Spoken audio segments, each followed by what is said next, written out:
Here is a Casablanca Four Seasons with a flywheel that's not put on correctly, or so it seems. It's not bent. It's just kind of. It might actually be bent. Yeah, that's not good. Although it is on a hang true, but it's a recall hang true, so I don't know how well it helps with wobbling compared to other fans. I am kind of concerned because it's a recall hang true, but I'll find. I might add a little zip tie as a support or something. Yeah, I don't know exactly what I'm gonna do, but I did kind of do a test and pulled on it, and yeah, it's not coming out. So I think it'll be fine. But anyway, this little this little board that is in charge of dimming the light needs to be properly secured here. Snapped into its connectors. Alright, great. There. Anyway. Yeah, this is I think it's called an RM11 board. Let me check. Alright, yeah. These are called RMM1s. RMM1 boards. I don't know why I called it an RM11. Anyway. So, here's what the problem is on this. Let me turn it on and just demonstrate. Alright, here's the problem. So, turn it on. Press the fan button. Hold down on it. Seems to work, right? Might have partially unplugged the motor harness. I don't know. Anyway, it's just sometimes... Alright, there you go. You press light and it does the wrong thing. It's stuck in flick mode, which is where you would control the non-gallery edition fans that didn't come with controls. They had an option called flick mode, where you would kind of turn it on. Kind of like those, nowadays there's those LED bulbs that you flick the switch on and off a few times to change the intensity or the color temperature. You can get them at Home Depot. Philips makes them. That's what flick mode was. This is stuck in flick mode. So, it's stuck halfway in flick mode and halfway in teletouch mode. So when you hit the light button, the fan kind of does half beeps and acts all weird, and the fan button is stuck, which is what I'm pretty sure caused. It's not stuck in on, but it's what caused probably what caused the board to die. So here is what I'm gonna do to repair it. So first you take out the wiring harnesses. Okay, let me pause. Now there's a little tab on the side that you kind of push in and then you pull up on the board and the board comes out. And as you can see, it looks like the board is fried, but it isn't. It's just this little transistor here that's fried. Now, with that transistor, yeah, I'm out here here, let me move to this table. I'm out here since there's more sunlight. I thought it was the entire part of this board that was fried at first, but it's just the transistor, since everything else works on it and there's no blackening. Alright, so see how there's heat damage here under the transistor and here. And especially around the transistor. Smoke came up and that's why it's dark here, but not as dark as it is here. So yeah, it's a transistor that died. I ordered one of them off of eBay. I accidentally ordered two of them, but I returned it, and the seller hasn't shipped yet because it's way too late now for the post office to be open. So he or she should cancel it without any problems. But yeah, it's a Motorola capacitor. I mean, resistor. Damn it, transistor. It's a TI P47, 250 volts. I believe it's 250 volts, because that's what the rest of the board is. Anyway, yeah, let's see, the capacitor is 250 volts, and then the capacitor is inside of the IntelliTouch at 250 volts. Yeah, most of the stuff on here is. So there's nothing else fried besides this. So to get this out, I'm going to put an angle grinder to it, or something similar. I'm probably not going to use an angle grinder since that's not very safe. I think I'm going to slowly chip away at it, or use something to grind it down, and then pop it out. And then when I put it back in, I'm not going to use another one of these stupid little rivets. Instead, what I'm going to... Did I say mullet instead of rivet beforehand? I'm sorry if I did. But instead of using a rivet, I'm just going to use a nut and a bolt so I can easily switch it out when I solder. And yeah, so as you can see, judging by the damage here, like I said again, most of the smoke came out a bit through the bottom because of how hot it probably got when it fell. But this is the main area where the heat is, so yeah, there was a little bit of fire, but I don't think anything got damaged because there's nothing else that has a sign of damage on it besides this. And yeah, the back of the board is also damaged, mostly there. And then of course, you know, this gets hot because it flows up here. That's why it's blackened from the smoke. But I'll get that fixed. I'm gonna replace this and hope that it works. But yeah, because this barely beeps, and yeah, sometimes it works right, sometimes it doesn't work right. That's the problem. The light, I got this off of Craigslist. The light doesn't work right, but sometimes the fan will actually work right. So yeah, there's the problem with this board. If not, I'll just replace it with a RMM2 board, which is for W33 and W11 controls. Actually, no, not for W11 controls. You can't use that. For W30... damn it, what's going through my head? It's for W32 controls. Anyway, I'm pretty sure you can't use W11 controls, but you can use W11 controls on RMM1 boards, which is what this is. And I'm also going to try to fix the problem with that fan button getting stuck. That's what it fried this. But yeah, I'm going to try to get this undone and fix the damage that was done. Now, I hate it if there was something that wasn't connected here from the fire, but I doubt that's even possible because the fan just wouldn't work if that was it. Mosquito. Screw off. Not going to hurt you, but screw off. Anyway, there you go. Bye-bye, mosquito. I'm nice to every animal. Anyway. Yeah. If that does happen to be a problem, which, you know, see how it's all kind of a weird... I don't see anything interrupted, though, so that's fine. But it's got some... Shit, it bit me. Fuck off. Anyway. Mosquito. Anyway. There's this little... I just flicked it off. I hope I didn't kill it. Anyway. Like I said, I'm nice to everything. Shit, it's on my leg. Anyway. Yeah. It's got this weird texture to it, but so does this side, which is clearly uninterrupted. This is uninterrupted as well, I can tell. So, if it does happen to be interrupted, I'll just trace it with magnet wire. Oh shit, there's 1,000 mosquitoes above my head. Anyway, yeah. That's what I'm going to do to fix this board. I'm going to try to get this transistor off tonight, and then the new one should ship in a few days, and I should get the fan working. And that'll replace the Harbor Breeze Aero in my the guest room, where my grandparents usually stay. And and then the Harbor Breeze Aero, along with my other Harbor Breeze Aero, will probably go as a dual install in the living room, where the track lighting is. But yeah, that's my plan to fix this board. Now let's take a look inside of the control and see why it's stuck, and if we can oil it, and if we can oil this specific button and see if we can fix it. Unfortunately, Casablanca wasn't very smart when they made this control, because they made screws so that you could take this piece off, but the board it's got a board in it that has a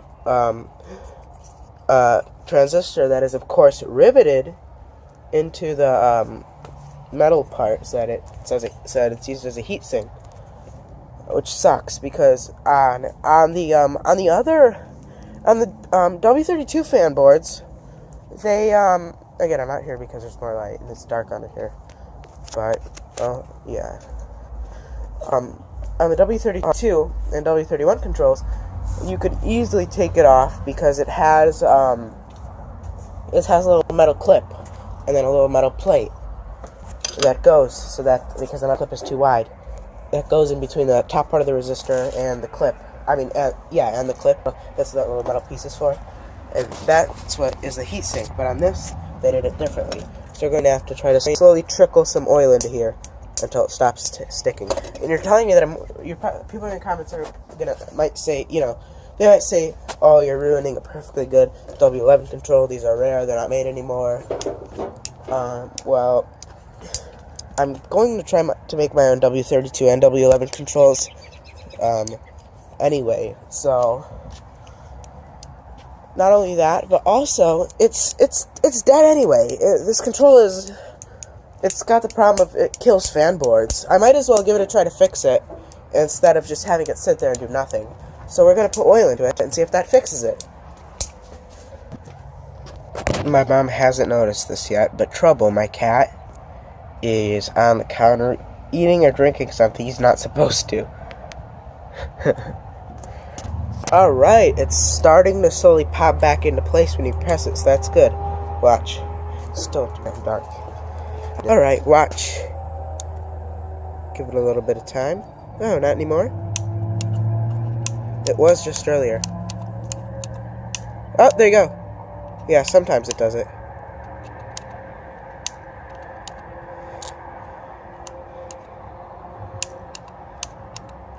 Oh, there you go. It just did it. You gotta give it a little bit of a push. Yeah. Yeah, it's getting better. Okay, I'm getting a bit better.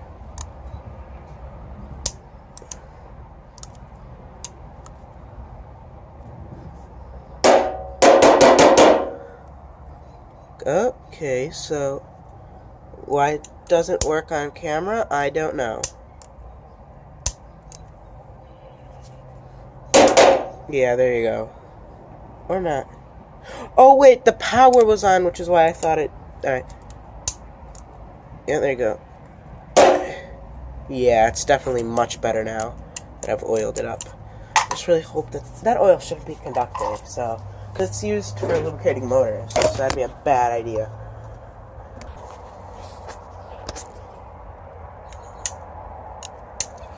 All I have to say. Fixed it. Then I'm going to let it soak in more overnight. Alright, yeah. There it is running. So we know that the motor works. It's kind of wobbly because of,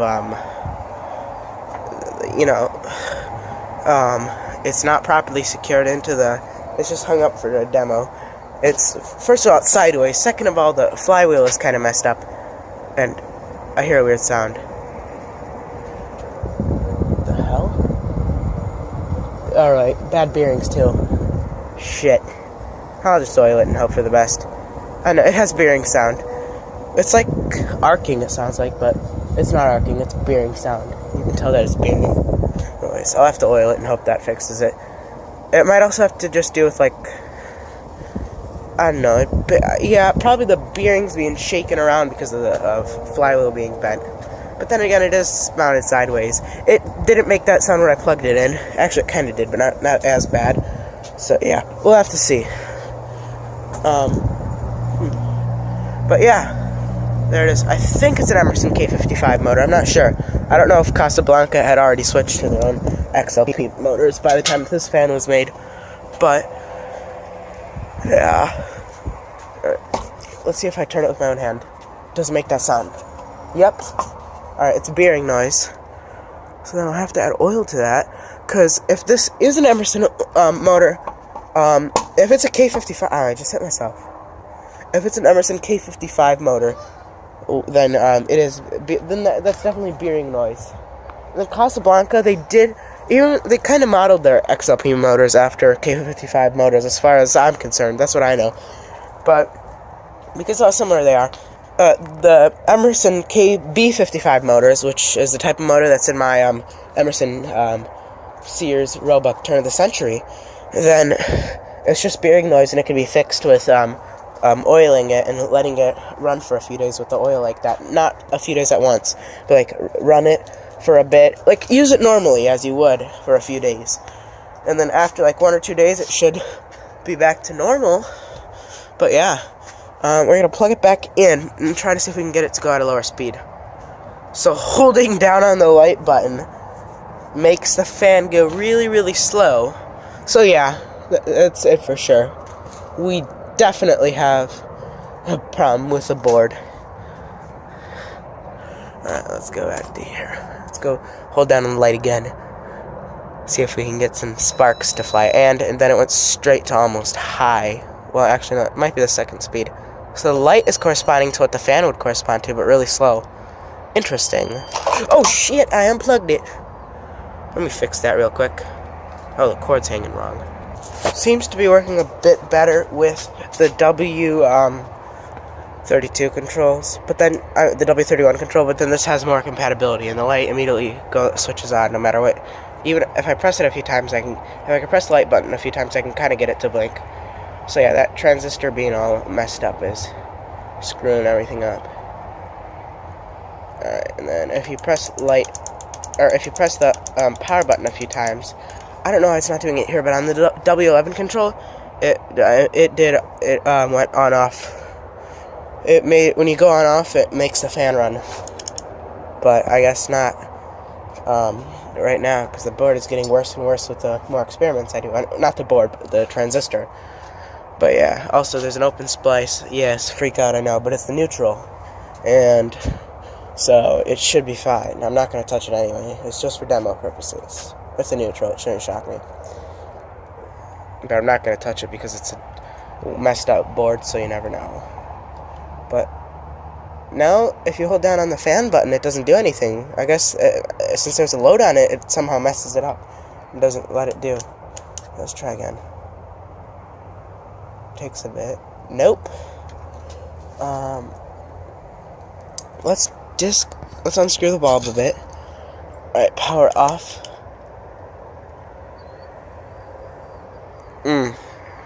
Might have to reset it from down here. See if that helps.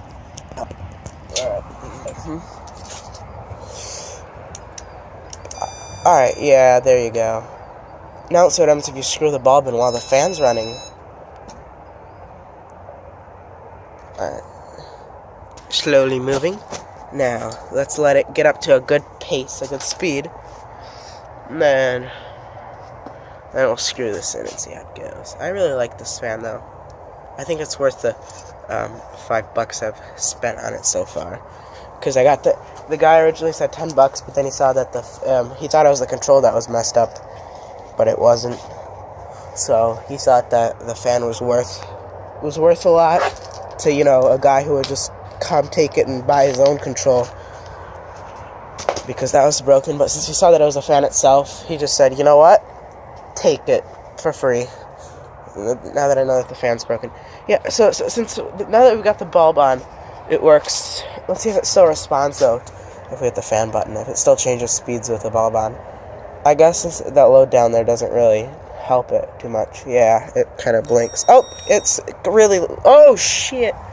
Yep, now here comes the beering noise. Yeah, I'm going to add oil to this. I'll take it down and add oil. It's usually what fixes it. I added zoom spout to my Emerson. We're going to see how it does on this. Or not, I added Telspout, which is just a different brand. But let's see how 3-in-1 does. Maybe that'll work better. I found where the bearings are, but unfortunately I can't get to them without using something like Telspout or zoom spout, because it's got the long tube. So we're going to leave oiling the bearings to another time. But I am going to put the light kit on it, now that I know that it's not the dimmer board that's the problem, it's the board up there. It's not this board, so I'll assemble that part. Okay, so here's what the fan looks like overall, except it's missing the sideband and the bottom plate. I think the bottom plate is it stamped or is it cast? It's stamped. Yeah. Actually, it might be cast. But it's got the little ridges around the vents that would mean that it's stamped. But it's really, really thick, and I think it's solid brass. Or just solid zinc with and it's plated or painted with brass. Could be zinc, could be pot metal, I don't know. I hope it's solid brass. Here's the sideband that would go on. Well, I can't put it on because it's got the blades, but yeah. But I could actually put it on, but I'd have to undo the tape and get it perfectly aligned. Yeah, and then, but for this, unless I like Hunter originaled it, where you know how on the originals, the canopies are 2-piece. if I were to cut this into pieces and put it on, but I wouldn't like that.